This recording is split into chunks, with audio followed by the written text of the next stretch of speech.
And then I guess as a sort of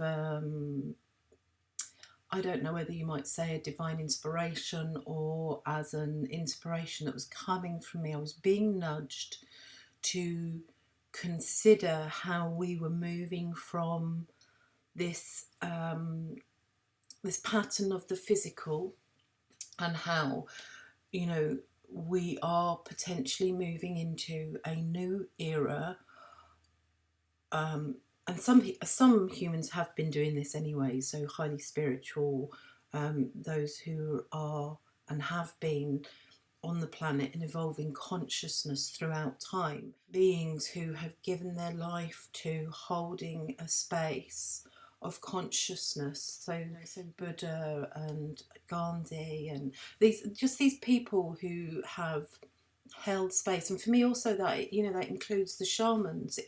The shamans who, and this makes me quite emotional, dedicate their life to holding the network of life, which is essential. And they may have very little human interactions, but that they're holding this space in the field, this space in the matrix, this space upon this physical planet that has kept open this portal for consciousness to be manifest, whether that's through a vibration, through bringing the possibility for, you know, whether those people hold that space and then allow for the possibility of, you know, people like the great philosophers to contemplate that and to then be able to verbalize that, so to bring it into a sort of a conscious awareness, because there's a difference between holding the space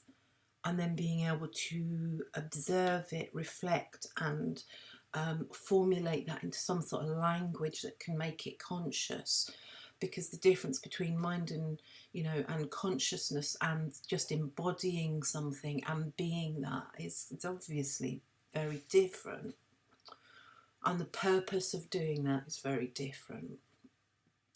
And one of the reasons, I guess, why that's sort of come to mind is because throughout this whole last year with this pandemic, it's been really, I guess one of the things that's been clear for me is that it was important for me to hold a particular space, a vibration and an energy within myself, and to not be open to other aspects that might shift, shake, change, upset, destabilize that.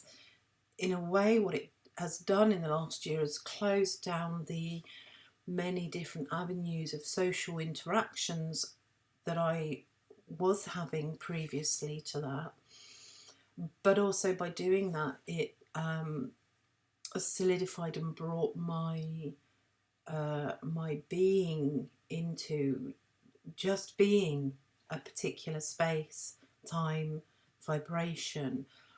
And I can say no more than that, I felt very strongly that this was just my main purpose throughout everything going on, and almost becoming an observer of this panic, worry, fear. And that's not too there's no judgment in any of this, because people are having life experiences that are scary, worrying, frightening.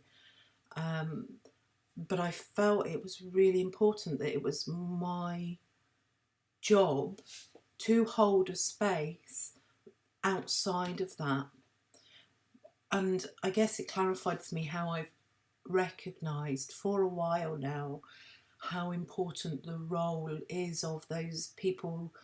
They're not famous, we don't know them, you know, these shamans and these I would call them healers, in the sense that they hold an energy which is an energy which allows us to rebalance whether we want to think of that as a rebalance individually or a rebalance collectively, a rebalance of the energy of Gaia and the earth itself. It's this rebalancing, bringing back to centre, which is what stabilises and allows for regeneration and healing to happen, because it is only in that space that that healing can occur. We need those people and we need that energy to be there.